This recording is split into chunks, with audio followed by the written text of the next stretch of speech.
Kabanata 6621. May pangunahing kaalaman si Harvey sa sitwasyon mula sa larawan. Pagkatapos, tumingin siya sa kanang kamay ni Willem. Napapansin mo ba yun? Si Willem ay ganap na wala sa kanyang bantay. Hindi kahit subconsciously. Ang taong gumawa nito ay higit na makapangyarihan kaysa sa iniisip natin. Kahit na ito ay isang taong pamilyar kay Willem, tiyak na siya ay isang makapangyarihang elite. Definitely, tumango si Charlotte. Pero, may isa pa akong concern. Maliban sa bilis niya, kung talagang sanhi ito ng Zephyr Slash ng Island Nation, hindi magiging ganito kababaw ang sugat. Pinikit ni Harvey ang kanyang mga mata. May katotohanan sa kasinungalingan, at kasinungalingan sa katotohanan. Normally speaking, kung gusto ng isang tao na pekein ito, gagamit ang isa sa pinakamalapit na paraan para gawin ito. Ngunit ang sugat na ito, parang sinasadya nitong ibunyag ang isang kapintasan na tiyak na mapapansin. Ito ay sinadya na ito ay kapansin-pansin. Kaya naman, kung lapitan natin ito mula sa isang anggulong ito. Natarante si Charlotte. Pagpapatuloy ni Harvey, ang umatake ay isang taga-isla. Ang taga-isla na ito ay isang taong pinagkakatiwalaan ni Willem at eksperto sa paggamit ng Zephyr Slash. Dahil yun lang ang paraan para maipakita niyang halatang peke ang kanyang pag-atake. Sa madaling salita, ginawa nila ito para lumapit sa akin. Bumulong si Charlotte, hindi ba't ang umatake kay Willem ay malamang na mula sa Shinto Way? Dahil sila lang ang nababagay sa paglalarawan mo. Pero ang problema, hindi ito nakikinabang sa mga taga-isla. Ang isang taong taksil tulad ni Willem ay mahirap hanapin sa loob ng Dragon Palace. Worth it bang patayin siya para sisihin ka? Siyempre, mahinahong sagot ni Harvey. Hindi lang yan ang ginawa ng mga taga-isla, may iba pa. Gayunpaman, habang ginagawa nila, mas ipinapakita nito kung gaano kawalang tiwala ang Shinto Way. Nang sinusubukang isipin ni Charlotte ang pinag-uusapan ni Harvey, may nakakilala na sa unahan kung sino si Harvey sa mga oras na ito. Harvey, how dare you show yourself here, you bastard? Agad na lumapit ang isang grupo ng mga tao. Si Donald iyon at ang kanyang kasama. Nilagyan ng benda ang buong ulo ni Donald, na parang tanga. Kahit noon pa man ay hindi pa rin niya maitago ang galit sa mukha niya. Ikaw bastard, paano mo mapapatay si Willem para sa isang maliit na away? Halatang galit ang isang tulad mo. Sigaw ni Donald habang nakatutok ang daliri niya kay Harvey, na may gulat at galit sa mga mata niya.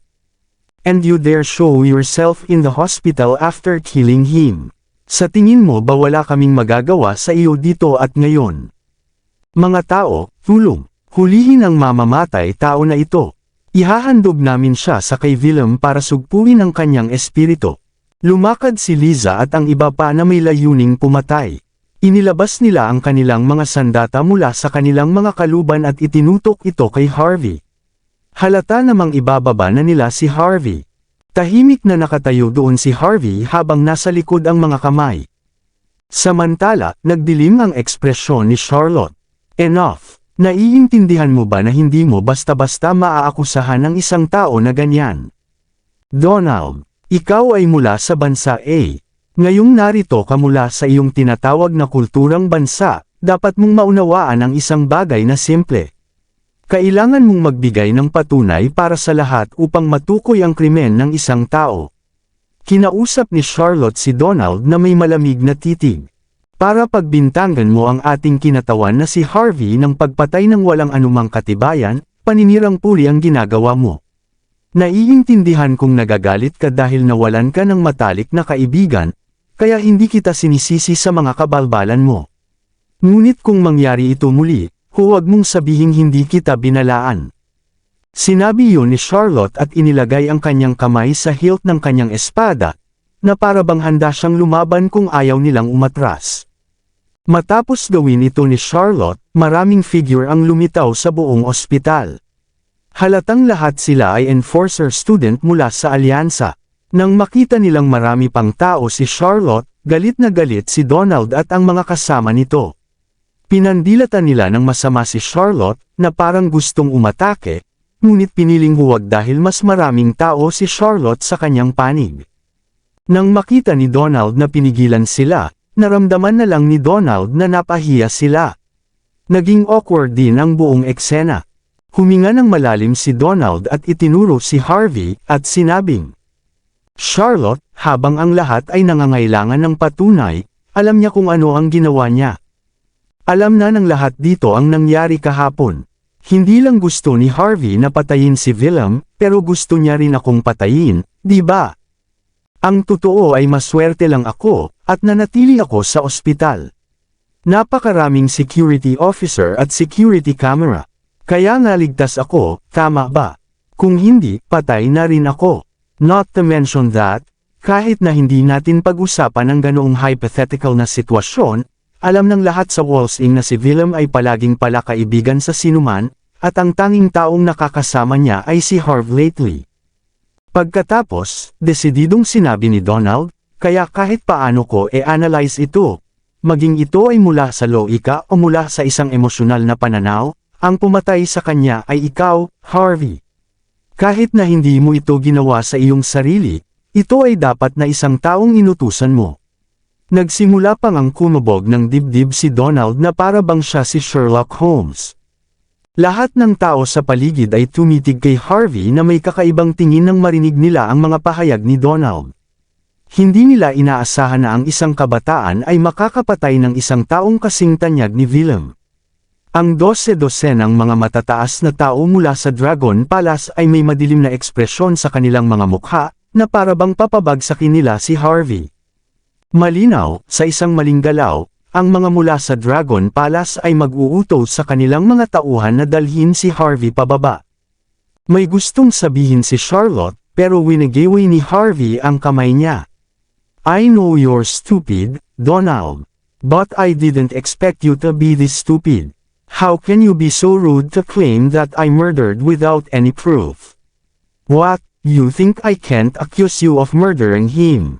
Narito ang aking teorya. Pagkatapos kitang tanggihan nang dumating ka para pilitin akong itigil ang tunggalian sa mga Islanders kahapon, pinatay mo si Willem para masisi mo ako. Ang dahilan, gusto mo akong makulong kaya hindi na ako magkakaroon ng pagkakataong lumaban sa mga Islander. Tama ba ang ginawa ko?" Ikaw, galit na galit si Donald kaya hindi niya napigilan ang panginginig. "Gumagawa ka ng istorya, Harvey. Kahit na gusto kong gawin ang isang bagay na iyon, hindi ko papatayin si Willem. Siya ay isang mahal na kaibigan ko." Pagkatapos, sinabi ni Harvey, "Mahalaga ba iyon sa isang tulad mo? Maaari mo ring patayin ang iyong sariling ama hanggat tama ang presyo, lalo na ang isang taong walang kaugnayan sa iyo." Hindi napigilan ni Donald ang kilig nang marinig iyon. Gayunpaman, alam niyang hindi ganap na mali si Harvey. "Mr. Harvey, lahat ba ng tao sa iyong bansa ay katulad mo? Ang pagtanggi na aminin ang mga krimen na iyong ginawa. Pero may patunay ako na ikaw ang pumatay sa kay Willem." Isang malamig na boses ang nanggaling sa kabilang side ng koridor sa oras na ito. "Pumunta kami sa pinangyarihan ng krimen kung saan pinatay si Willem ngayon lang. Nakakita kami ng longsword na may tatak ng daliri mo. Ito ang umuusok na baril. Ano pa ang sasabihin mo?" Lumingon si Harvey at tumingin sa may-ari ng boses. Isa siya sa 3 pangunahing disipulo ng Shinto Wei, si Mitsuki. Lumakad siya ng may malalim na ngiti kasama ang ilang mga opisyal mula sa Dragon Cell sa likod niya. Isang umuusok na baril. Isang fingerprint. Nagulat ang lahat at napatingin kay Harvey ng kakaiba. Hindi kaya siya talaga ang pumatay kay Willem. At siya mismo ang gumawa nito. Nang makita ni Donald ang pagdating ni Mitsuki, para bang nakakita siya ng taong susuporta sa kanya. Tumawa siya at sinabing, "Narinig mo yun, Harvey. Nakahanap na ng konkretong patunay ang aking matalik na kaibigan na si Mitsuki dito sa iyong pagpatay. Tingnan natin kung paano mo ipagtatanggol ang sarili mo." Isang tuyong ngiti ang ibinigay ni Harvey kay Mitsuki. "May isang pagpatay sa aming bansa, ngunit kayong mga taga-isla ay nagbigay ng patunay.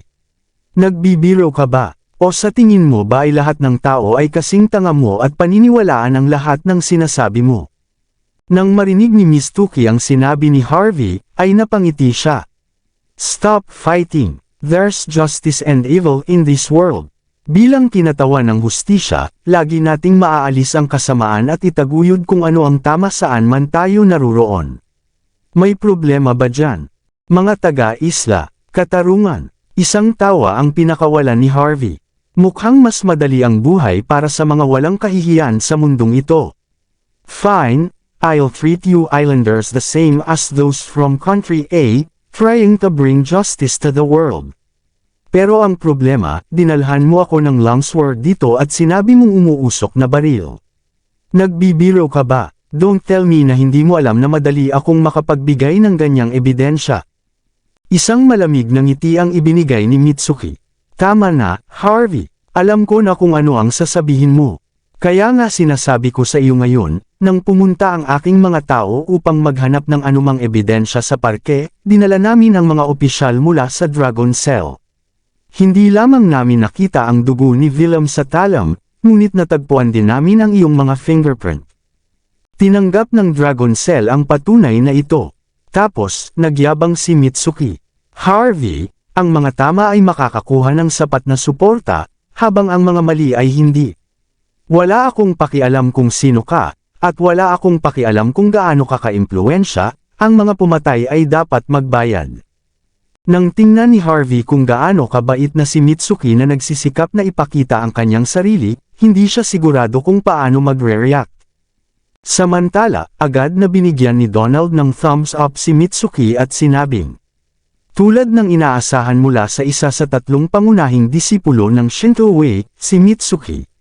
Hindi ka lang makakalaban, kundi ginagabayan ka rin ng katwiran. Dahil handang mamuno si Mitsuki sa kung ano ang tama, nangangahulugan ito na mayroon pa ring katarungan sa mundong ito.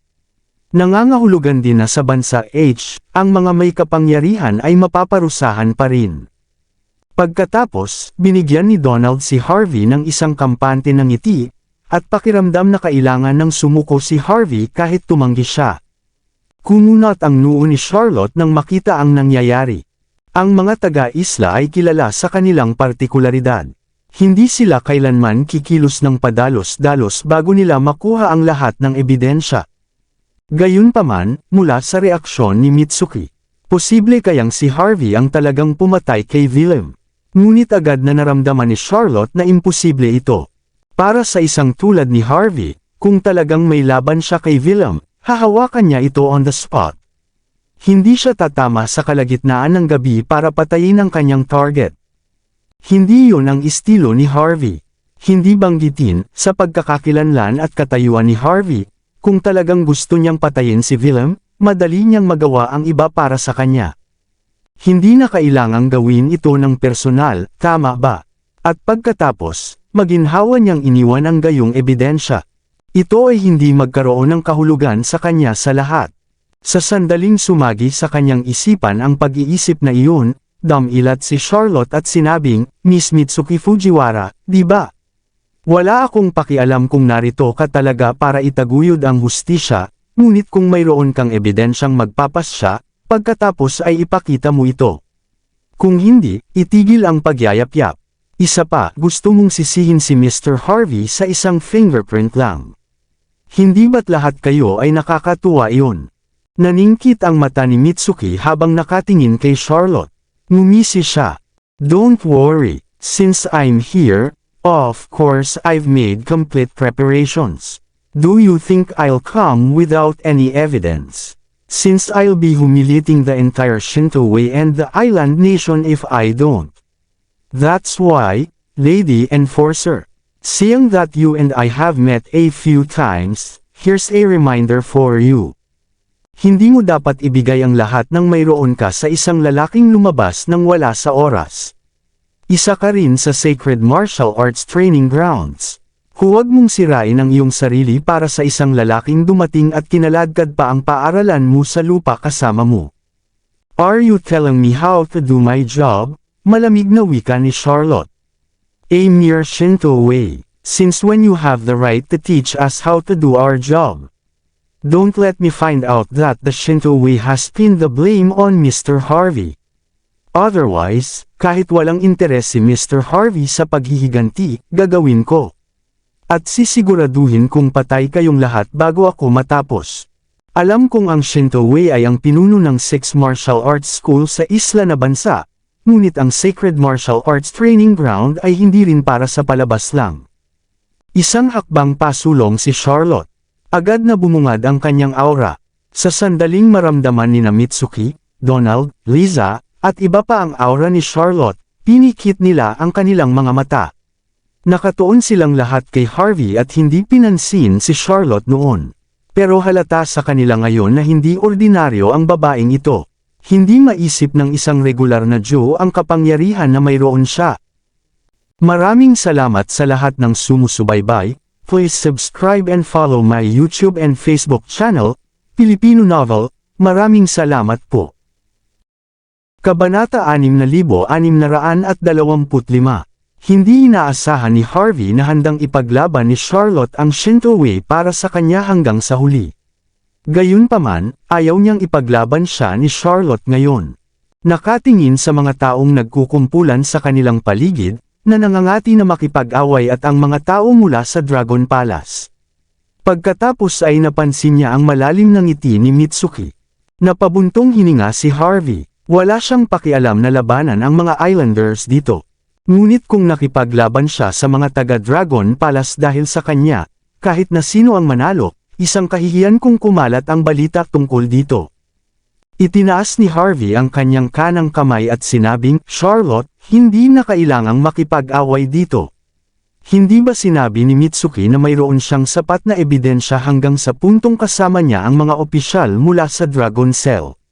Kung iyon ang kaso, pagkatapos ay mag-imbestiga tayo. Naniniwala ako na mapatunayan ko ang aking sariling kawalang kasalanan. Hindi sila pinansin ni Harvey at lumabas ng ICU. Nang makita ni Mitsuki at Donald ang nangyari, tumingin sila at ngumiti ng malalim sa isa't isa at mabilis na sumunod sa kanya. Makalipas ang kalahating oras, sa silid ng interogasyon, sa sangay ng Dragon Cell Waltzing. Dahil ang usapin ay may kinalaman sa Dragon Palace at ng Country H Martial Arts Alliance, ang Dragon Cell ay hindi nang ahas na maging maluwag. Nang dumating na si Harvey at ang iba pa, agad na kinuha ng Dragon Cell ang mga fingerprint ni Harvey at sinimulang ikumpara ang mga ito sa fingerprint na natagpuan sa murder weapon. Mabilis na lumabas ang resulta.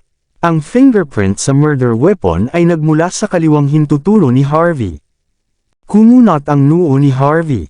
Kung hindi dahil sigurado siyang hindi siya umatake, kahit siya ay iisipin na siya ang pumatay. Masyadong sinadya ang lahat. Gumamit man ito ng hindi nangingibabaw na kaliwang kamay, gamit ang longsword mula sa Island Nation, o gamit ang sword technique ng Island Nation. Kahit na ito ay simpleng circumstantial evidence, sapat na para isipin ng isang tao na maingat na pinlano ito ng isang partikular na figure, na gustong sisihin ang mga Islanders. At ngayon, ang fingerprint na ito ay naging susi sa kasong pagpatay na ito. Walang mga tanga dito. Nang ilagay ng Dragon Cell ang resulta sa screen, marami ang naniwala na si Harvey talaga ang pumatay. At nabigo siyang e-frame ito sa Islander. Sa sandaling ginawa ni Donald ang mga ulo at buntot nito, natawa siya. Harvey, oh Harvey, akala mo matalino ka, pero tulala ka. Akala mo kung gagamit ka ng kaliwang kamay mo, gagamit ka ng longsword ng Islander, tapos yung Zephyr Slash nila. Na kung pagsasama-samahin ang lahat ng ito, maniniwala ang mga taga-Dragon Cell na namatay si Willem sa kamay ng mga Islander. Ikaw mismo ang naglalaro. Kung hindi mo iiwan ang lahat ng mga pahiwatig na ito na sinusubukang i-misdirect kami, iisipin talaga ng lahat na isang Islander ang gumawa nito. Ngayon, nasa atin na ang katotohanan. Hahaha, ano pa ang natitira mong sasabihin?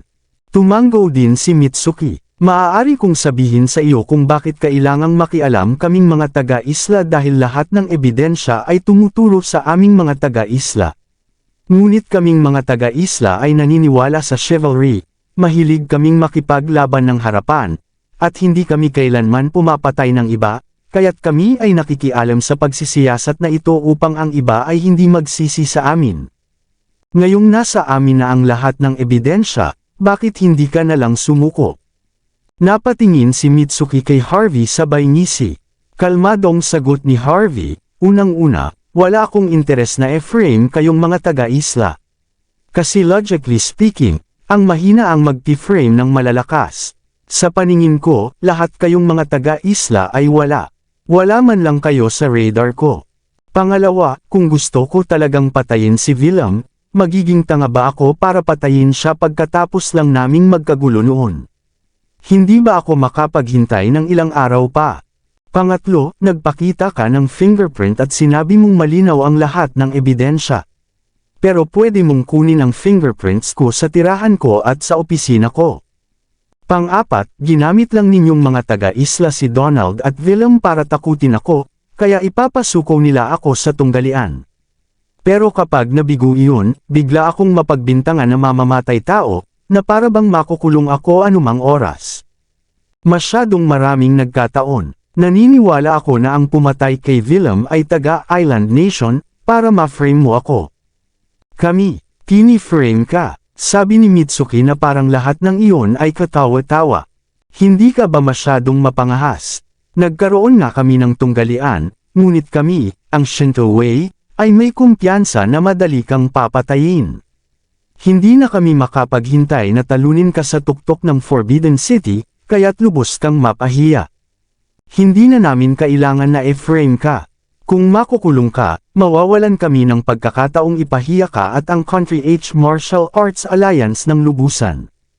Talaga, nakangiting tanong ni Harvey, ngunit, hindi mahalaga kung ano ang sinabi mo, maaari kong patunayan ang aking kawalang kasalanan. Iyon ay dahil, sa tinatayang oras ng kamatayan ni Willem na iyong napagtanto, nasa bahay lang ako sa aking ari-arian.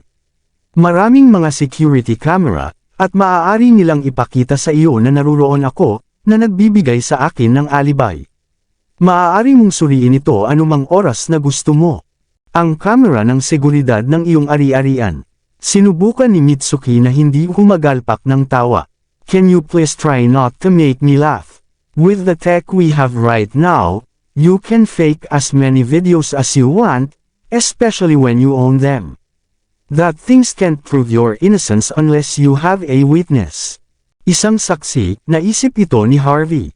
Nang mamatay si Willem, kinausap ko si Rita, tungkol sa kasal ng pamilya Xavier. Don't tell me na sa tingin mo kaya kung pumatay ng iba habang nagsasalita sa telepono. Sapat na bang ebidensya iyon? Maaari mo siyang tanungin tungkol dito kung hindi ka naniniwala sa akin. Bahagyang nagulat ang mga opisyal mula sa Dragon Cell. Pagkatapos, kinuha nila ang numero ng telepono mula kay Harvey bago tumawag. Makalipas ang ilang minuto, muling pumasok ang mga opisyal. Tiningnan ng isa sa mga opisyal si Harvey at sinabing, "I'm sorry, Mr. Harvey. Nakipag-ugnayan na kami kay Miss Rita." Ayon sa kanya, parang nakarinig siya ng whooshing sounds habang kinakausap kanya.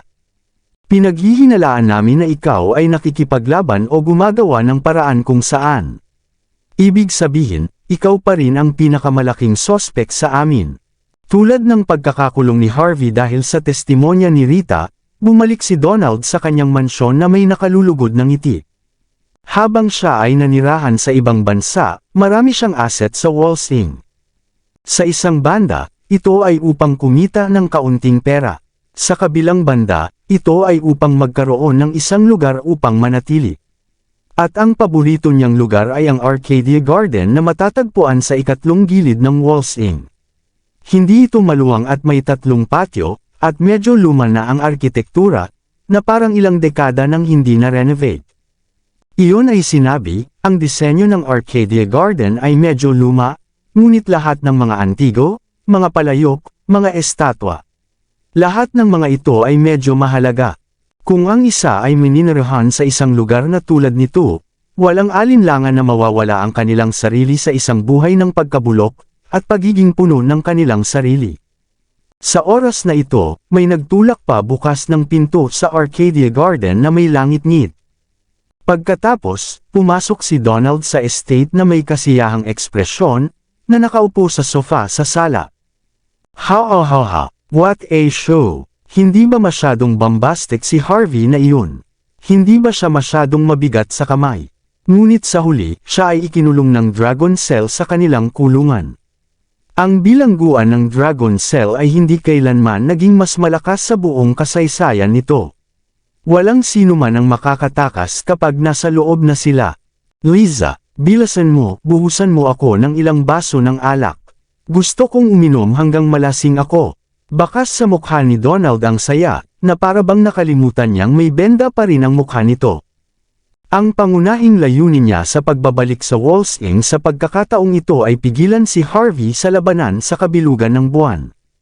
Hindi man niya nagawang kumbansihin si Harvey na isuko ito, sa hitsura nito, nagawa pa rin niyang ipahiya si Harvey ng todo. Sa sobrang tuwa ni Donald ay hindi siya makatulog. Tungkol sa pagkamatay ni Willem. Anong kinalaman yun sa kanya? Habang silang dalawa ay magkakilala at ilang dekada nang nakikipag-ugnayan, para kay Donald, hanggat kaya niyang harapin ang kanyang mga kalaban at si Harvey, sulit na sulit ang pagsasakripisyo kay Willem. Kaya naman hindi nakaramdam ng pagsisisi si Donald. Sa halip, ang tanging naramdaman niya ay ang kagalakan ng tagumpay at nakuha niya ang kanyang paghihiganti. Nasa Cloud 9 siya. Please don't get too excited. Nakulong lang si Harvey. May oras pa bago siya mamatay. We need to make some moves to make sure na hindi na siya makakalabas. Pwede na tayong mag-celebrate mamaya kapag tapos na. Halata naman na medyo steady si Liza pagdating sa trabaho, at least, alam niyang hindi ito ang oras para mag-celebrate. Tama, hindi pa siya patay. Kinuha ni Donald ang baso ng iced na tubig at ininom ito ng buong kumpiyansa. Halos nakalimutan ko ang utos ni Shingan, salamat sa pagpindot sa akin ni Harvey nitong mga nakaraang araw. Ang pagpatay sa kanya ay ang pinakamahalagang gawain. Hayaan mo akong magpahinga sandali. Kapag ako ay nakapagpahinga na, tatawagan ko ang ilang mga matandang kaibigan at ang aking mga contact. Kailangan nating maghanap ng iba pang ebidensya para ma-pressure ang Dragon Cell. Kailangan nating tiyakin na si Harvey ay agad na mabibilanggo, at iyon man o habang buhay niyang sentensya. Tumanggi akong maniwala na ang lahat ng mga contact na ginawa ko sa nakalipas na ilang dekada ay hindi man lang mahahawakan ang maliit na bastard na iyon. Natawa si Liza nang makita si Donald na sobrang confident sa kanyang kakayahan. Kung magsusumikap ka pa sa iyong mga kakayahan, walang duda na si Harvey ay mamamatay sa isang kakilakilabot na kamatayan, tama ba ako? Hinaplos ni Donald ang kanyang namamagang mukha. Ang munting bastard na iyon ay tinamaan ang mukha ko hanggang sa mamaga ang lahat. Siyempre, kailangan kong bumawi sa kanya ng 100, hindi 1,000 beses.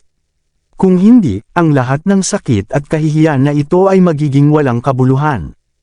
Yumuko si Liza. Deserve niya ang lahat. Sige, magpapahinga na ako. Pagkatapos ng lahat, nararamdaman ko ang pananakit ng aking mga buto, sabi ni Donald habang inilapag ang kanyang baso at naglakad patungo sa kanyang kwarto. Pero pagpasok niya sa loob, lumingon siya para tingnan si Liza. Makipag-ugnayan kay Mitsuki at tanungin kung may iba pang ebidensya ang Island Nation. Kung wala, tanungin sila kung makakagawa siya ng konkreto sa lalong madaling panahon. Kung gusto nating gawing solid ang kasong ito hanggat maaari, kailangan din natin ng iba pang ebidensya. At naniniwala akong naihanda na nila ito. Naiintindihan. Tumango si Liza at agad na umalis para ayusin ito. Kasabay nito, binalaan din niya ang iba na lumayo sa kanyang silid. Talagang pinahahalagahan ni Donald ang kanyang privacy. Pumasok si Donald sa kanyang kwarto na medyo pagod, ngunit may pag-asa sa kanyang mukha. Alam niyang inihanda siya ng mga taga-isla ng regalo. Magagawa niyang magsaya ngayong gabi.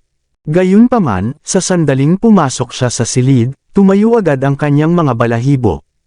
Ang mapang-akit na babaeng taga-isla na ngayon lang ay nagsimulang makipaglaro sa isang longsword ng Island Nation. Ang talam ng mahabang espada ay agad na idiniin sa kanyang leeg nang pumasok siya sa loob.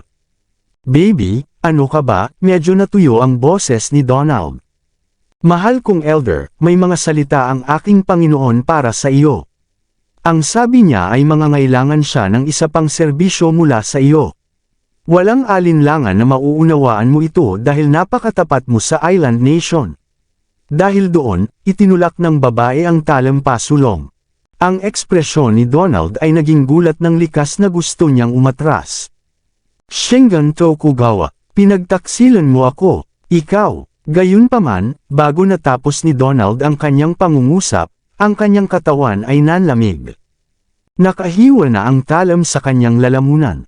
Bumulwak ang dugo, na naging sanhi ng sobrang pula ng kanyang sugat. Napahawak si Donald sa kanyang leeg habang ang dugo ay patuloy na bumubulusok, siya ay bumagsak sa sahig sa hindi makapaniwala. Bakit? Nakuha niya ang isang huling salita, ang kanyang boses ay may hangin. Hindi niya maintindihan. Siya ay naging tapat. Hindi niya kailanman nilayo na ipagkanulo ang Island Nation. Bago pa man siya mamatay, iniisip pa rin niya kung paano niya gagawin ang kanyang misyon para makumplito niya ang utos ng kanyang amo. Gayunpaman, agad siyang pinatay ng mga taga-isla sa halip.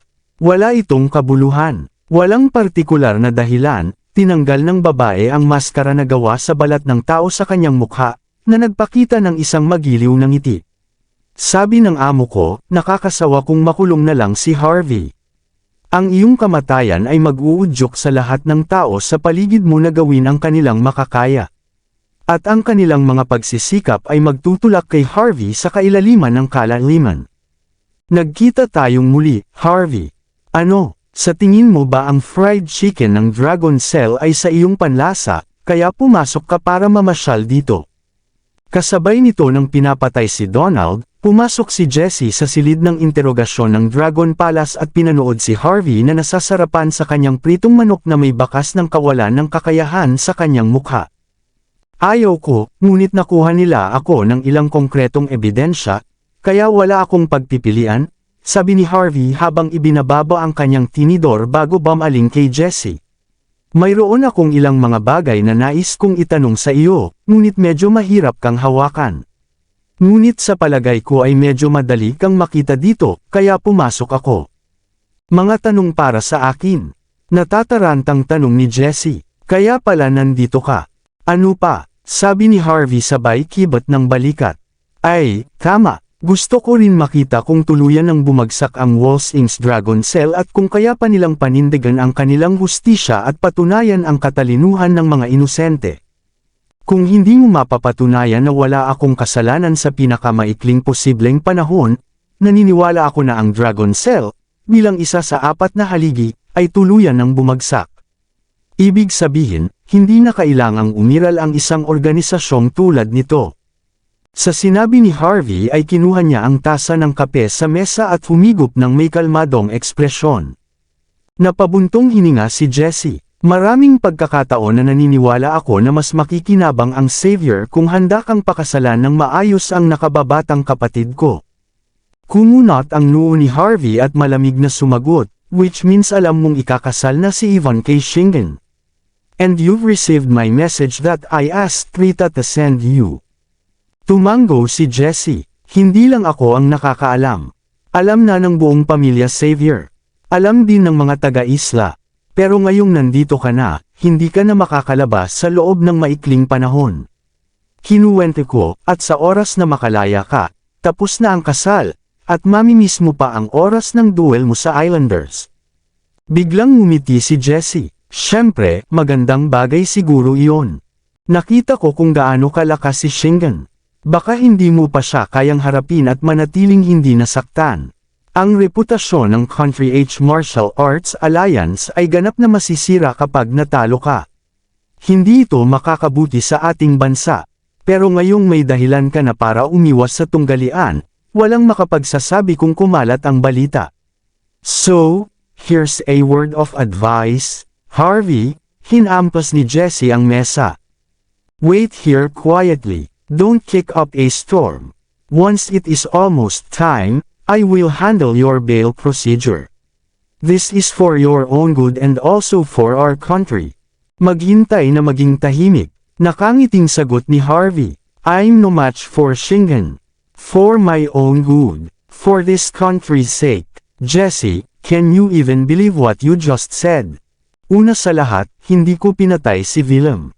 Ayos lang ba para sa Dragon Cell na bihagan ang mga inosente sa loob ng inyong kulungan? Pangalawa, habang ang pakikipaglaban ko sa mga Islanders ay hindi isang labanan sa pagitan ng ating mga bansa, ito ay malapit na. Ang isang bagay na tulad nito ay lampas sa iyong desisyon, Jesse. Pero ang pinakamahalaga, ang ideya mo bang ikulong ako dito para pigilan ako sa pag-alis? O ang pamilyang Xavier ba? Wala akong pakialam kung kaninong ideya ito, pero kapag may oras ako, kailangan kong itanong iyon bilang isa sa nangungunang 10 pamilya, na nakalimutan na ba ng pamilya Xavier kung saan sila nagmula, at gaano sila kalakas ng loob na makipagsabuatan kasama ang mga taga-isla. Kabanata 6,630. O baka nakalimutan mo kung sino ka, Jesse? How dare you conspired with the Islanders? Nang marinig ni Jesse ang mga salita ni Harvey, pinikit niya ang kanyang mga mata. Matalim ang mga pagtatanong ni Harvey at bumaon sa kanyang puso. Gayunpaman, mula sa anggulo ni Harvey, hindi siya eksaktong mali. Huminga ng malalim si Jesse at sinabing, I'm not going to lie to you. Ang Xavier family as a whole has its own considerations, as well as my own personal thoughts. But you are gravely mistaken. The Xaviers aren't conspiring with the Islanders.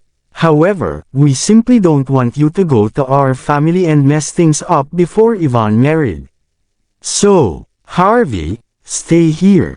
Sa isang banda, ito ay para sa ikabubuti ni Yvonne kung talagang nagmamalasakit ka sa kanya. Sa kabilang banda, hindi ba ito rin ang paraan ko para protektahan ka? Hindi mo maiisip kung gaano karaming tao sa labas ang gustong mamatay ka. Una, naiintindihan ko kung bakit dahil inilantad ko kung gaano kawalang hiya ang mga pamilyang tulad mo, sa kabila ng sarili kong paghamak dito. Nagkibit balikat si Harvey, ngunit hindi ko maintindihan ang iyong pangalawang punto. Talaga bang nalampasan ko ang napakaraming tao? Na-offend mo ang napakaraming tao, ngunit tiyak na hindi sa kaharian ng marami. Hindi ka nila tutulungan kapag may problema ka, ngunit tiyak na sisipain ka nila kapag down ka. Hindi banggitin na ginawa ni Donald ang lahat ng kanyang makakaya at ginamit ang lahat ng kanyang impluensya sa pamamagitan ng komunidad sa ibang bansa, at humingi pa ng tulong sa maraming mahahalagang tao mula sa Walsing. Lahat ng mga taong ito ang nagmamay-ari sa kanya, kaya nang lumabas sila mula sa gawaing kahoy, pinilit nila ang Dragon Cell. Kaya dapat mong malaman kung gaano karaming tao ang gustong mamatay ka. Manatili dito sa Dragon Cell para sa kaligtasan. Iyan ang pinakamagandang opsyon para sa iyo sa ngayon. Inubos ni Harvey ang kanyang tasa ng tsaa at bumantong hininga. Dahil napakaraming tao ang gustong patayin ako, hindi ba natin sila bibiguin kung mananatili ako sa Dragon Cell? Jesse, gusto mo bang makipag-deal? Ako.